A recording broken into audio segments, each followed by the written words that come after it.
fascinating contrast and comparison of the two. And I think, again, as we've been saying all along, it's a serious focus upon the text will open up for us a tremendous amount of things that we would not have otherwise seen.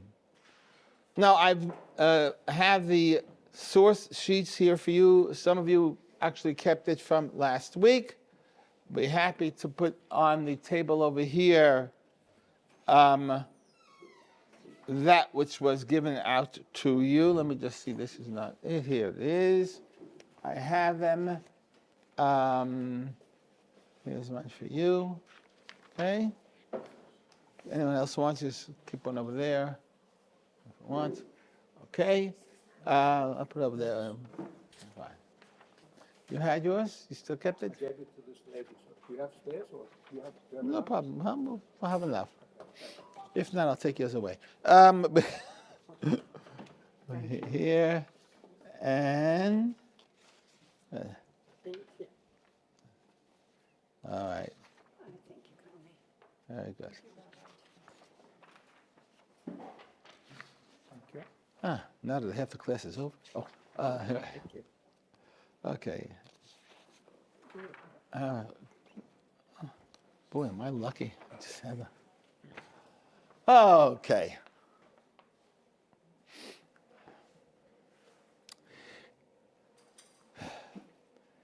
To a certain degree, those who have been following last week and the week before about the unique or different approach to the entire story, I'm going to ask you to forget about it. Now, but I'm going to take now, and what we're going to do now with this, and I'm going to take along basically the traditional story that, yes, the brothers did sell the Yosef and so on and so forth. Based upon that, we're going to go through, what is it? Why was it that, we know why they went twice, so Yosef told them they had to come back, but what did it accomplish? What was happening behind all of this? And even before we go to the very interesting chart that I set up for you, I want to share with you this very interesting approach. But primarily, I learned it from one of the teachers that I've learned so much from, Yoni Grossman, and help us understand perhaps things that we would have otherwise not necessarily realized when we look in the text.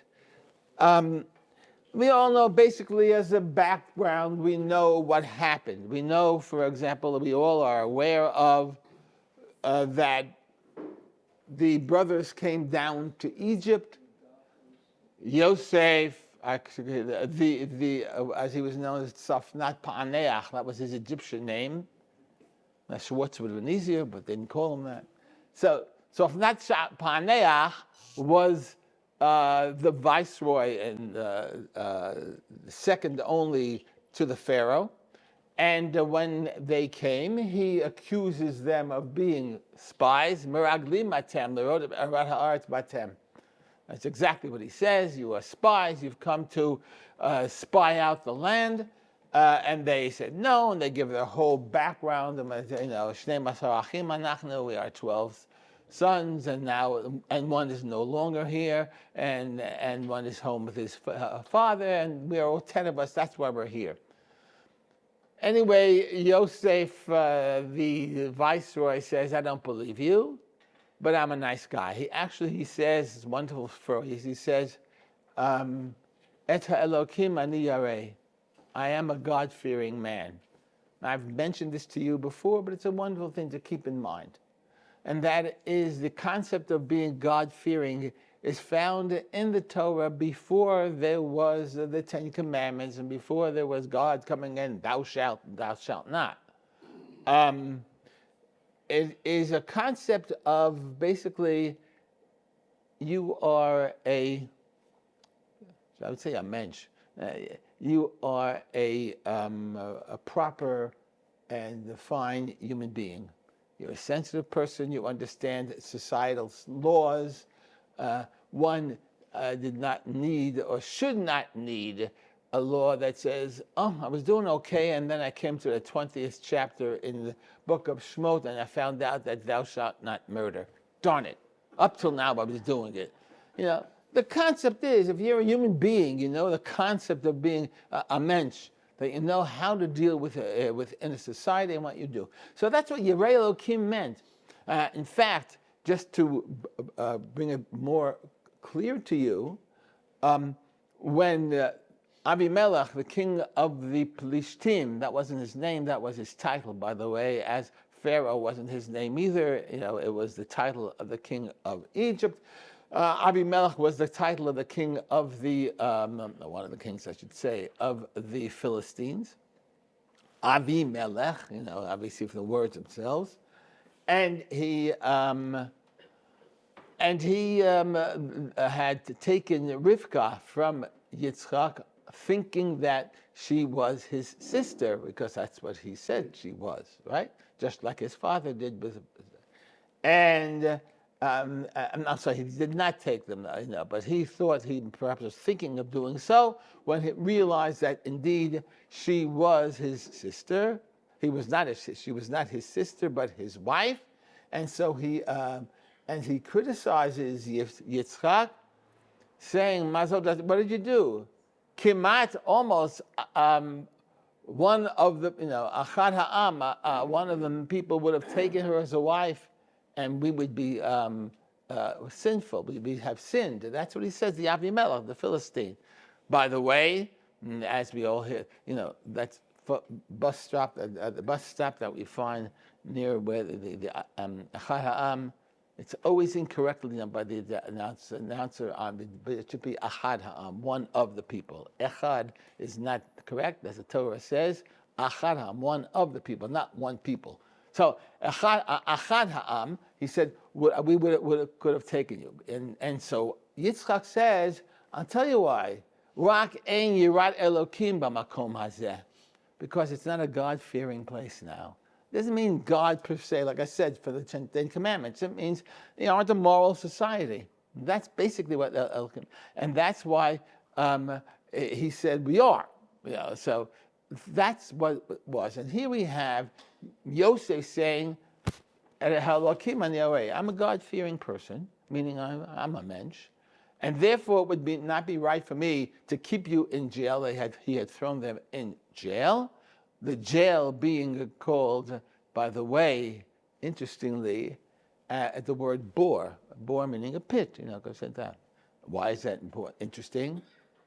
Clearly, because what did the brothers do to Yosef? Threw him into a bor. And then he now throws them into a prison, which was referred to as a bor, a pit. He says that wouldn't be right. And you have a whole family, if you're telling the truth, and they're hungry at home, I won't do that. I'll take one of you, and the 10 of you go home. Right? And when you come back, when you told me this whole story about having yet another brother, bring him back. That'll prove that you're telling the truth. Right? That's the story, just reminding you of what happened in case you missed the movie. That's what basically happened. And so they do go home. He keeps one. Anybody know who was that he keeps in jail? Huh? Shimon, correct. He keeps Shimon in jail, and the rest go home. And on the way home, they were indeed very concerned. And that's when they talk to each other. Oh, yeah, what God has done to us. Now we have to go back without Shimon. And they opened up their satchels so they can have, not pizza this time, it's a sandwich, a tuna sandwich, on the way home. And they opened up the food that were given, and lo and behold, all of the money they had set aside to give and had paid for is back in their satchel. Now they're really going to be in trouble. So they're really worried about this. And that's when they said, Reuven says, I told you shouldn't start it up. The whole reason is because of what we did to our brother. And remember what I told you last time. Not that how we sold him, but rather we didn't respond to his cries when he was in the pit, and we let him be there. There's another proof that I was telling you that they really didn't know about this. Anyway, so they go home to Yaakov and so on and so forth. Yaakov says, "Oy vey, where's my son?" Yeah, which one? The first one that we lost, the second one now. This is a Shimon now, not Yosef. See, and he says that Yosef einenu b'Shimon einenu at the Binyamin tikachu, and now you want to take Binyamin too? I had 12 men. I've had 12 sons. Mistake, I sent one of them to you, you come back, all I have is 11. Now I send you, keeping one back here, and you come back, and now from the 10, I have only 9. It seems every time you're involved in charge of these, so one of my kids is gone. So you want me to take my Binyamin, my youngest? Remember, the Tatalo was about 30-something years old, okay? So it's nice to look at it that way. He wasn't a young man, but as I told you last week, everybody, the youngest child is always the baby of the family. And there's a special connection, of course, that Yaakov had, because it was now the only remaining child of his, I hate to say favorite, but to him, the only real wife he had, Rachel. So, he didn't want it. But after a while, Reuben says, "I'll tell you what, I guarantee if I don't bring him back, you can kill my 2 sons." No. Zadie said, "Oh, that's a great idea." No. So of course he did. And Reuben was trying to show how he was completely going to be sacrificing for them, that he would have that, but not a good way of saying that to the father. But after they ran out of the food that was given to them from Egypt, because you know what happened when Jews get hungry? Things break down. So finally, Yehuda says, "Dad, let me take. I guarantee his safety." He says, "Anochi eravenu mi'aditi kavaksan." You can demand him back from me, because if you hadn't been delaying this for so long, we could have been back and forth already, and everything would be gone. So they send them to the second time they go with Binyamin. That's basically what's happening. So it's interesting to see if there's any difference between the two when they come back, the 2 trips, I would say, okay? Because at the second trip, when they come back, everything is great. Yeah, and you remember the story where this still unknown viceroy, when they come back, they come not only with money to purchase the new food they was going to bring back, but even the stuff that, you made a mistake, you give us back the money, here's the money, and then here's more. And the attendant at the home, he had his own house, obviously, the viceroy, and he said, "Don't worry, God gave you a gift." And once again, God is here, right? And he said, and he wants you to come in his house for lunch. Lunch then, of course, was a major meal in the middle of the night. It was so here in the early years, even now in the state of Israel, because that's when you were working, everything got a good meal in the middle of the day. And at the end of the day, you didn't have much left anyway in the beginning, a few years of early state of Israel, but that's what they had. That's how they ate. Anyway, that was true also at the time in the ancient world. And so, it says, as the Torah says, the brothers heard that in the afternoon, they would be eating with him in the afternoon. It was going to be a lunch. And they come there, and what happens there? Who remembers what happens that shocks the brothers? Remember what Yosef does? He seats them in order. He seats them in order of their age, right? And they're pretty shocked about that. And of course, the first time he meets Binyamin. Now remember what I told you last time. He said goodbye to Binyamin. Binyamin was maybe 9, 10 years old. And 22 years passed by. And that's his one and only full brother, not simply half brother. I had both parents were there. So it was very emotional for him, but he manages to hold back his tears. It says he goes, "Vayavo hachadra vayef shama." He went into a room and he cried there, and then he came out again. The guy who wrote this Torah thing he was a great writer. Do you understand the emotions that we get just by reading those words? It's a very, very moving thing. You understand what it must have been for Yosef even to carry on this masquerade that he was. It must have been very difficult at least at this point. All right, fine. So everything seems good. And they vayishkaru, they drank, they ate, and they got a little drunk, and they said, okay, and they sent them the next morning.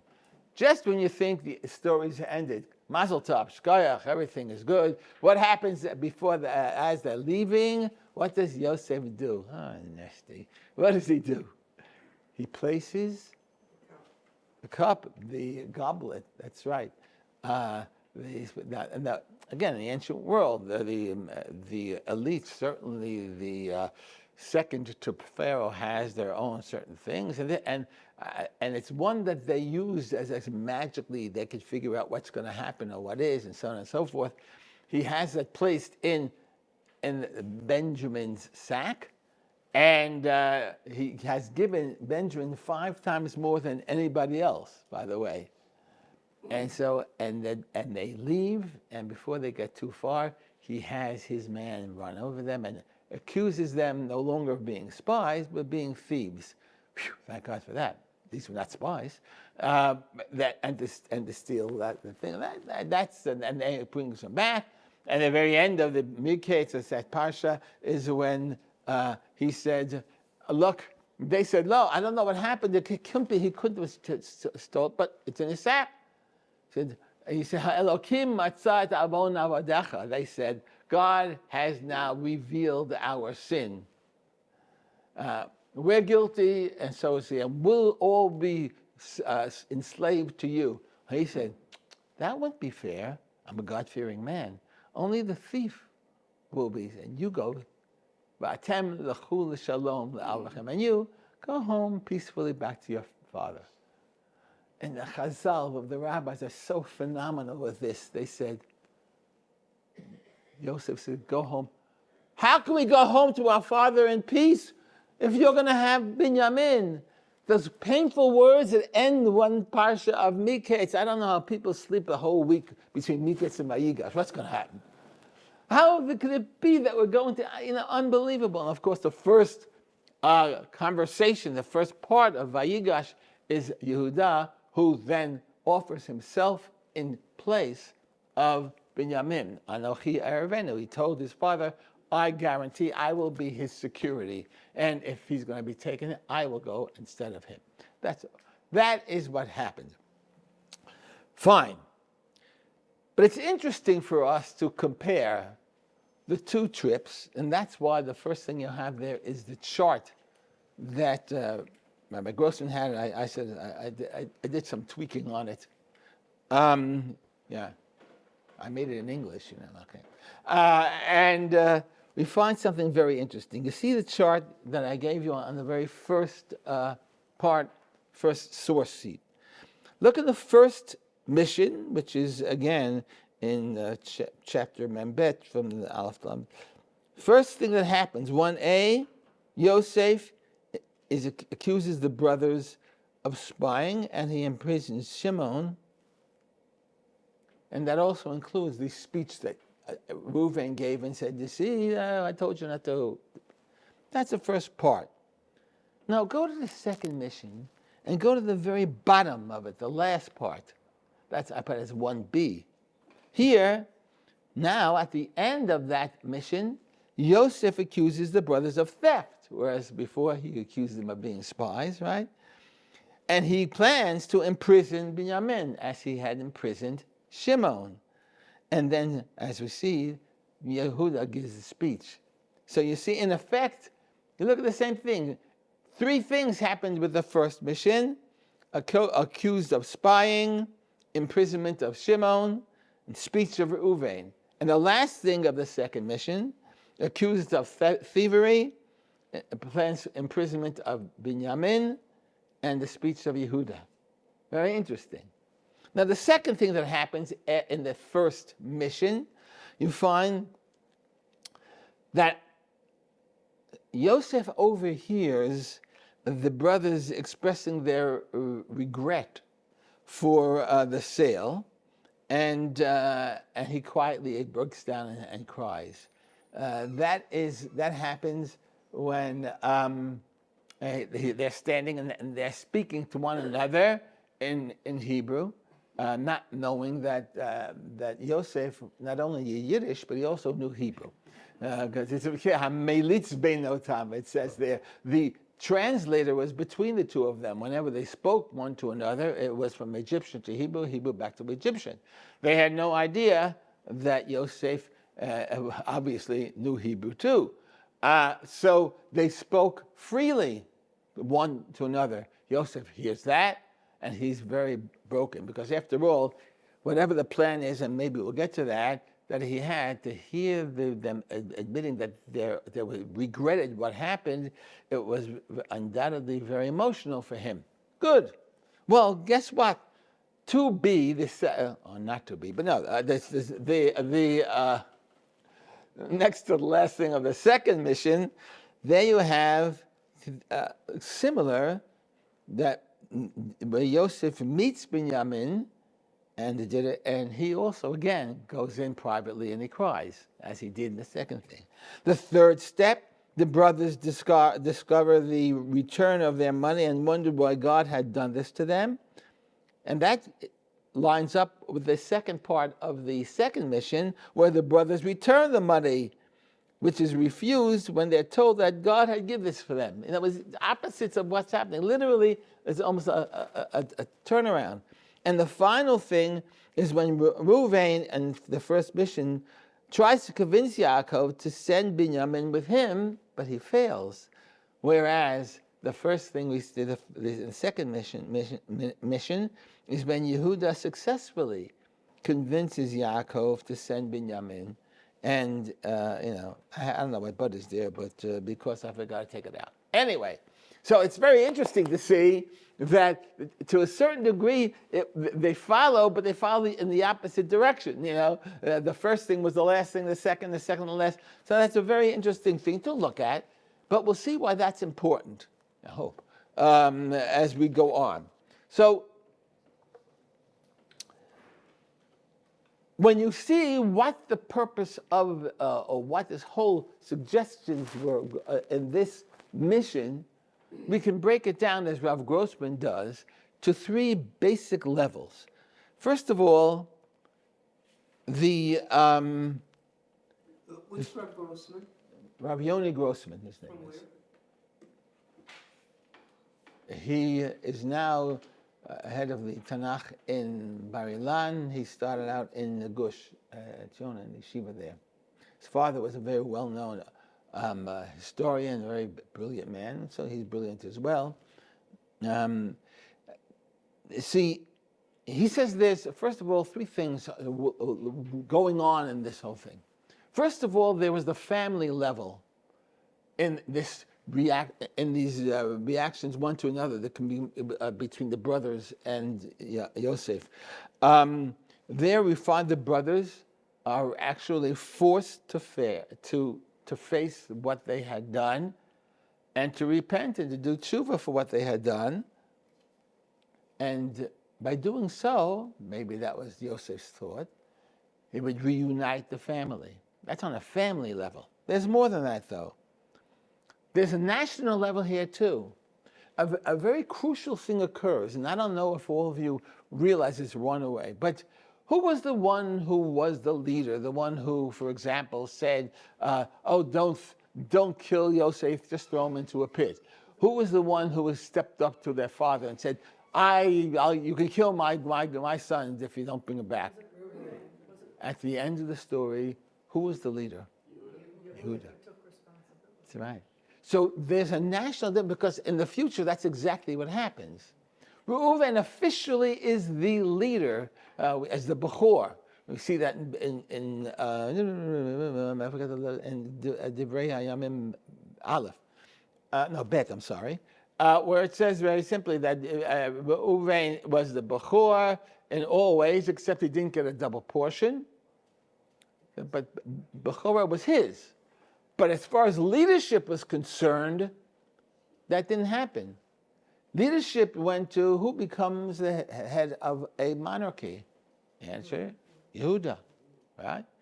And on the other hand, also the eldest of Rachel, which is Yosef, who becomes in Egypt. And so clearly the Torah has preferred the leadership of Yehuda over that of Reuven, and that's a national thing because that's going to continue on. Reuven does not become a great leader after this at all. He ends up actually being one of the three tribes that stays in the eastern side of the Canaan and not part of the western side. And then of course, though I hate to it's the religious, the theological level also, which is, I guess, somewhat important too, because there you find the real story of which I've spoke about before, and that is the balance between the actions of man and the plan, so we say, of God. How the actions of man fill into the will of God, and how that happens. So how responsible is man for if their actions is basically doing God's will? No, I told you, not this, I think 3 weeks ago, that the Flip Wilson used to be a comic, and he would say, what he said? I remember Flip Wilson, unfortunately. You have to see it. It was a pasuk in the Torah, you remember it, I don't understand it. He said, the devil made me do it. Right? You always have to blame somebody, right? But it wasn't me. If God wanted me to do that, he wanted to get Israel down to Egypt. Whatever there is. We did it because, we're dumb, but it was God's fault because that's what he wanted to happen. How do we balance that? How much responsibility does man have? It's basically, that was God's plan from the very beginning. And that's all part of this story, which makes it so fascinating.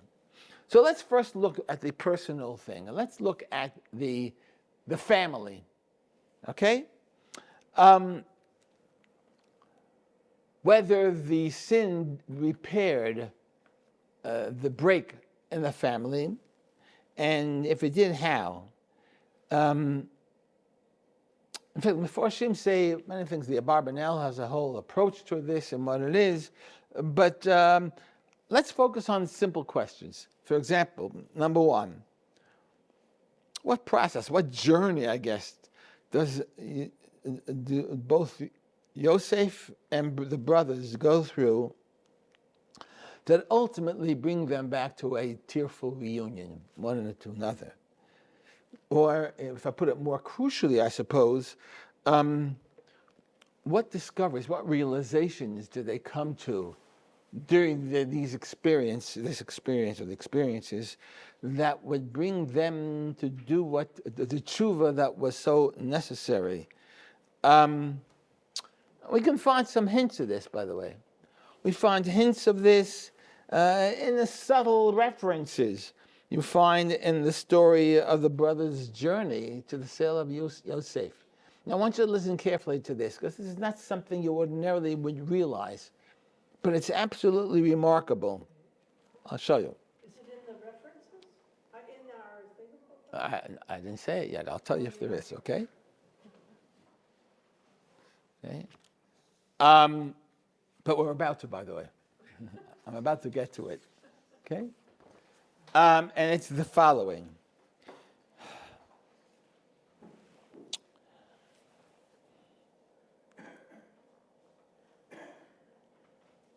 something happens subtly that must have made the brothers say,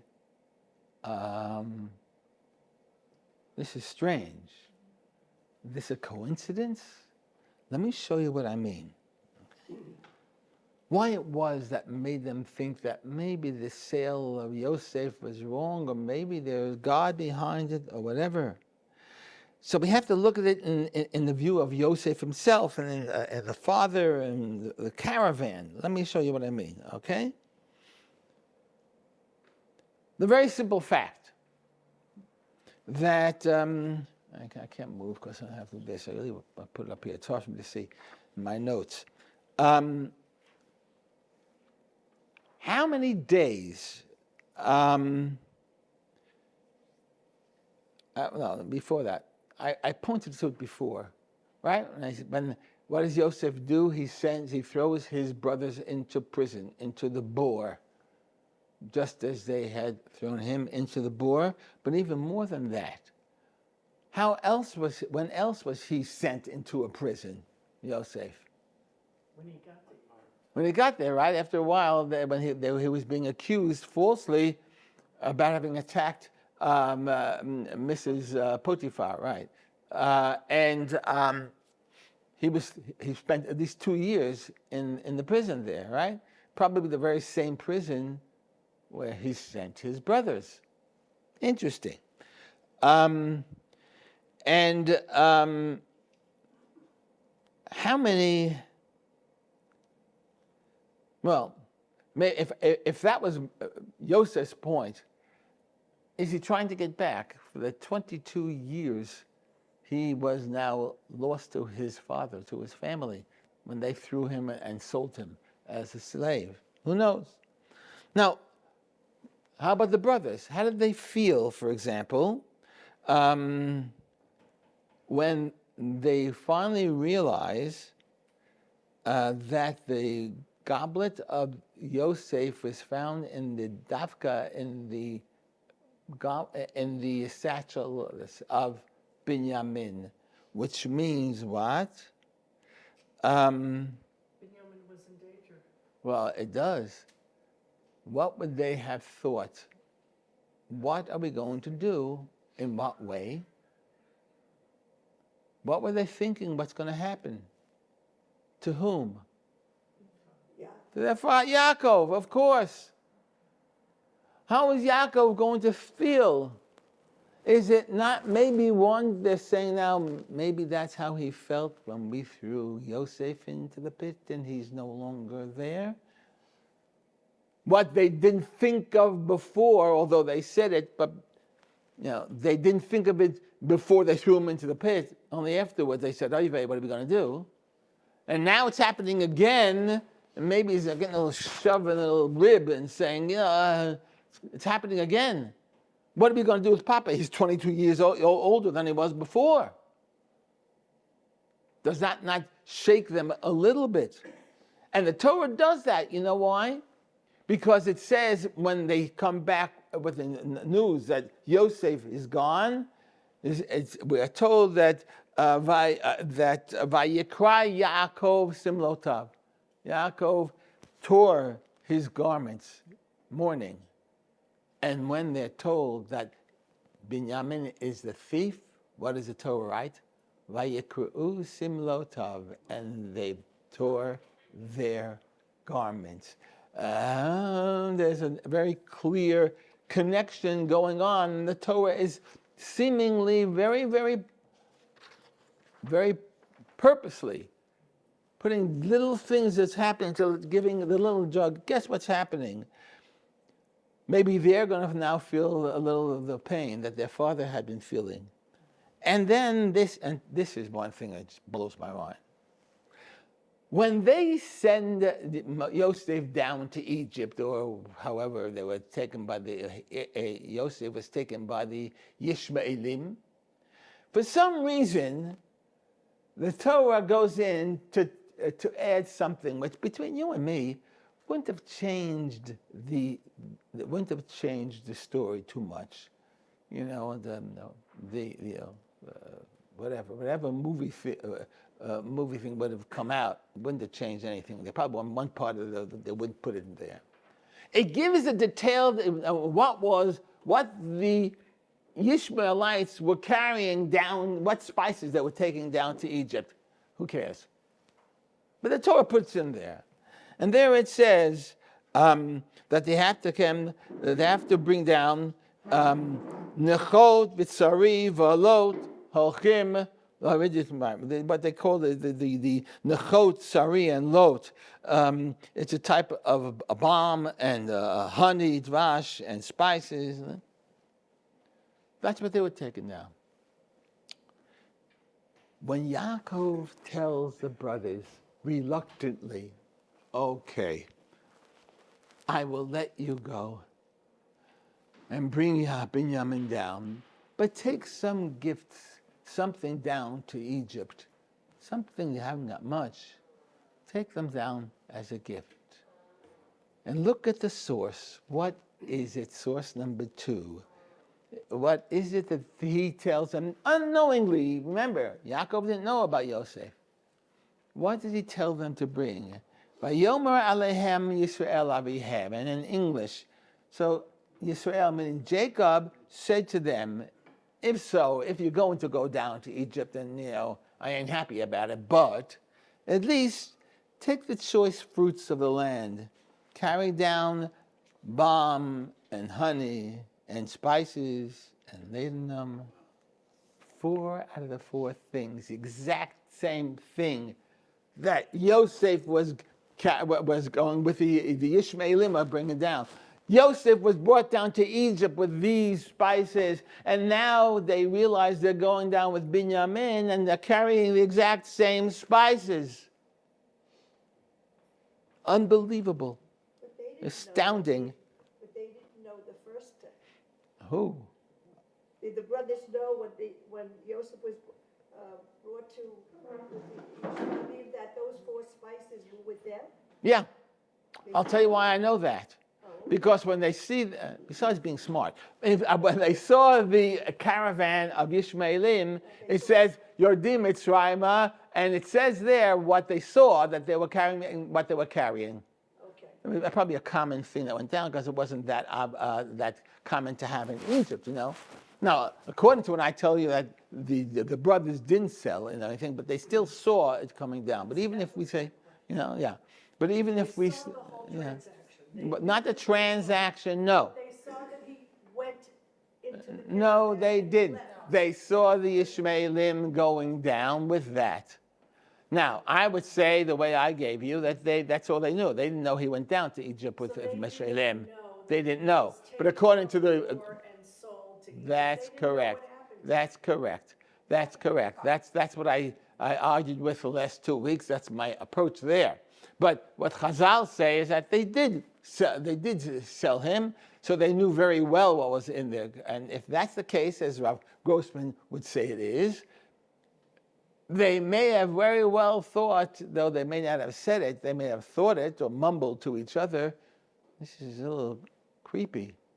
We're taking the same things that when we sent Joseph down, he was going down with that too. It's like there would be the same scary music in the background.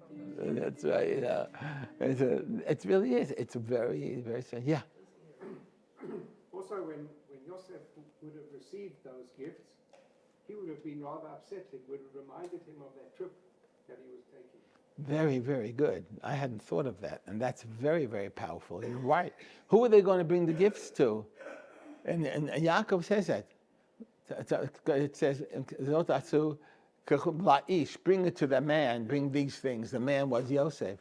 Very good. So they would be bringing it to Yosef, and Yosef, fascinating. Just unbelievable, really powerful also. So these are things that are sort of echoing maybe in their minds. As maybe that's what's bringing them to the tshuva. That's bringing them to apparently an acceptance of this is not just a coincidence. Right. And to make it even more, by the way, more powerful, I would say, the term here, lot, It wasn't the man Lot. That's something. Lachot valot. Lot is ladinum. That helps you, right? Good. Just go to the. I think they have it in. I'm sure OUisrael. Ladinum. I don't know what it is, but it's Lot. Lot. That word Lot, ladinum, is found twice in the whole Torah. The first time when it's brought down by the Ishmaelim, the second time when it was brought down by the brothers to Egypt. It's never found anywhere else in the Torah. Are you talking about the balm and the honey? And Just the last one, laudanum. Ladanum. Right. It's found in the Torah only twice. When it's mentioned when the Ishmaelim are bringing it, and when now Yosef is bringing Do we know it. what that is, ladanum? It said, go to OUisrael, they have it there. I don't know what it is. They mention it towards the end of the prayer service on Shabbat about the Yeah. all the Correct. That's the Chazal to bring as one of parts of the Torah. That's correct. So we can tell Ishmael now that when Mashiach comes, you'll bring the ladanum. So be nice. Fine. Next time you see Ishmael, we'll do that. Now, it's true. So. Now,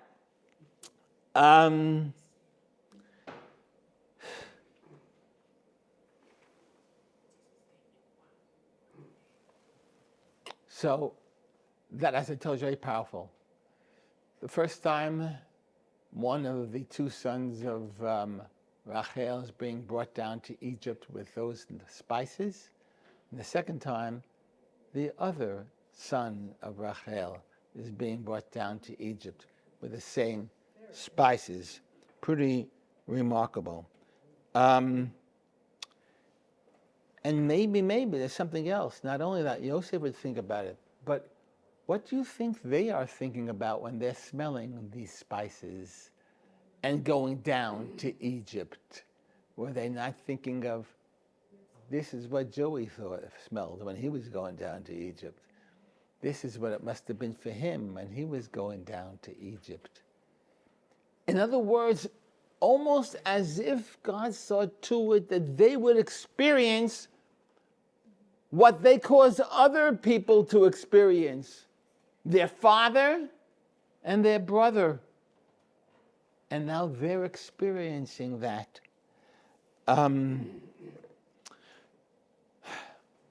So they get down to Egypt. And Meraglim Atem, and Yosef calls them spies. Right? And it says, Lirot et ervat haaretz batem. You have come to sing the ervat haaretz. You know what ervat is basically? Ervat is nakedness. The nakedness of the land. Right? Ervat haaretz batem lirot. Was that idea of nakedness not haunting Yosef as they stripped off his garments, as they threw them into the pit? After all, now it says, I think it's in the third or so, that's exactly what it says in the Torah. When Yosef was approached his brethren, they stripped him of his coat, the coat of many colors that was on him. He was stripped. And that's how he was thrown into the pit. Ervat haaretz. And now he accuses them of uncovering nakedness, much as they had uncovered his nakedness. Wow. That's how he was found by the Midyanim. That's how he was sold by Ishmaelim. And that's how he was brought down to Egypt. And might this very strange expression that is used, ervat haaretz, maybe also a little bit of or maybe his conscious or unconscious, Yosef's conscious or unconscious cry that reflected 22 years of his pain of having everyone see his nakedness. Wow. Then, there's also the reaction of the brothers when they are released from prison. And I touched upon it last time as well. Yosef says, as I told you, I'm a God-fearing man, right? I'm God-fearing. And brothers don't really say, "Oh, gee, thanks," or because he said, "I'm going to let you. I'll release you from prison except for one." They never say, "Thank you, oh Lord,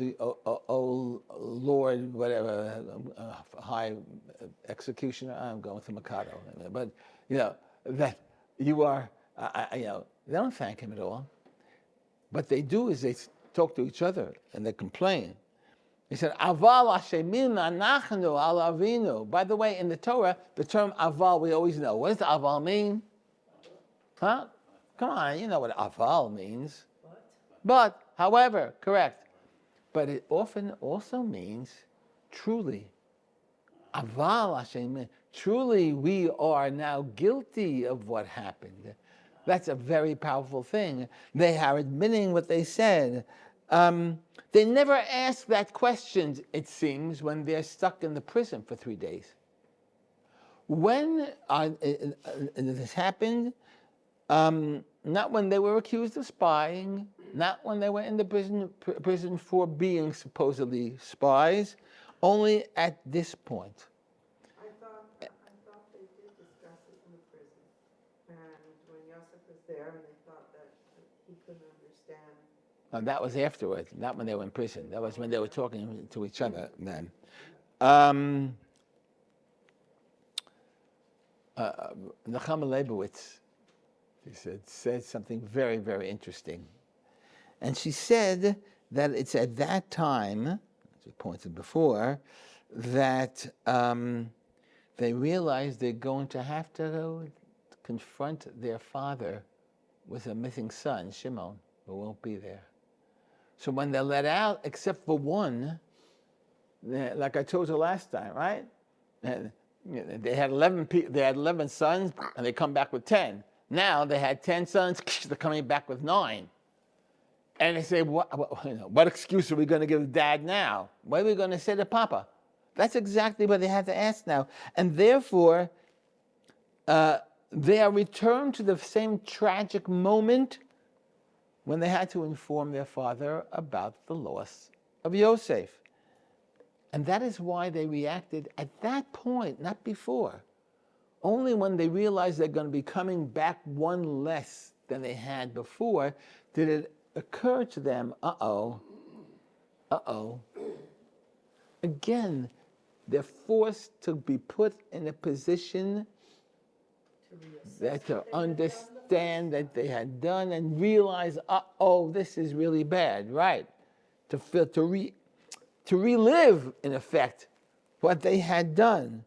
And they're constantly, over and over again, they're forced to relive that which they brought upon others, to begin to see what they did, the events, and who were victimized by those events. And to begin, therefore, when they realize that, the journey of what we would call tshuva, the journey of regret and repentance. And maybe even, when Yosef tells them, you can go home, except for one, he says, not Achichem, your brother will stay there, or Achichem Shimon will stay there. He says, Achichem Echad, the one son. Well, who was the one son? At least in Yosef's view, he was the one son. So he uses that term, we're going to keep the one son here. You've got to sensitize ourselves in the wording and say, oh my God, these are all experiences that they're being made to go through to become good Jewish mothers and feel guilty. That's what they have to be done. They have to realize what they did and what they caused. Crucial at this point. And that's when Reuven says, told you so, which is a great response. You begin to understand why Reuven didn't make it to the leadership, by the way. You know, Reuven said, I told you shouldn't have done it. You see, I was right. Yeah, thanks, Ruby. You didn't do anything to help us. Yeah. You didn't change it. If we were listening to you as we did, that we'll just throw him into the pit. Why didn't you listen and say, don't be idiots. Don't hurt our brother. Don't aggravate our father. You know, no, that you didn't say. So now you're saying, I told you so. I was right and you were wrong. What kind of leadership is that? And that's what's happening here. Reuven, again, doesn't solve the problem. He's just very happy to know that he was right. Strong, difficult, really. And while the brothers all said the other thing, Aval Ashemim Anachnu, we are all guilty for what happened to our brother, as I told you, that they didn't listen to his cries from the pit. We're all guilty. Up steps Reuven and says, not me. I was right. I'm not guilty. Again, we begin to see why the leadership crawls away from Reuven and gets to Yehuda. I was right. Oh boy.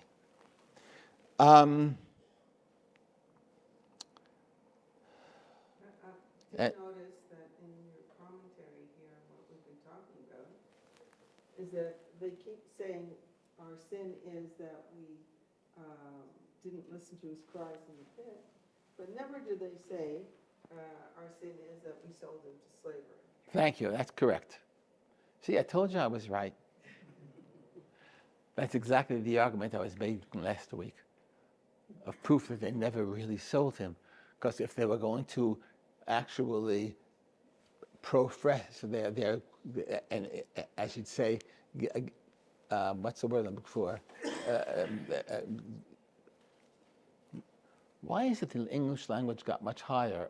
You know, when I moved, why would they admit their sin as being that they didn't take him out of the pit instead of, but we sold him to Egypt? They didn't say that, and that's why part of why I argue that indeed they never did sell him. At any rate, I'm going to go just a little more, and then we'll have to stop.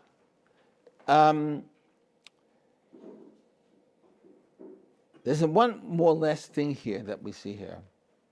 It says, they said, Ashimim anachnu al achinu, that we are guilty for what we did to our brother. But when Reuven goes and says that he's not guilty, of course, I'm a good guy, you know what he says? Reuven says, let's see if I have this as a source. Reuven says, yeah, there's a source on the next page. How does he say? Did he say anything about our brother? Look what Reuven says. He says, hello, it's on the next page, okay? Right before 5, between 4 and 5, it's in the middle one. He said, in English, Reuven answered them, right? Didn't I tell you not to sin against the yellet, against the child? He doesn't refer to him as our brother, does he? The kid. I know it's just simple, it's not that powerful, but it is something interesting to see. He doesn't refer to Yosef as our brother, and they do. After all, I was right, and you were all wrong. We'll have to continue Mirz Hashem next week. And come on.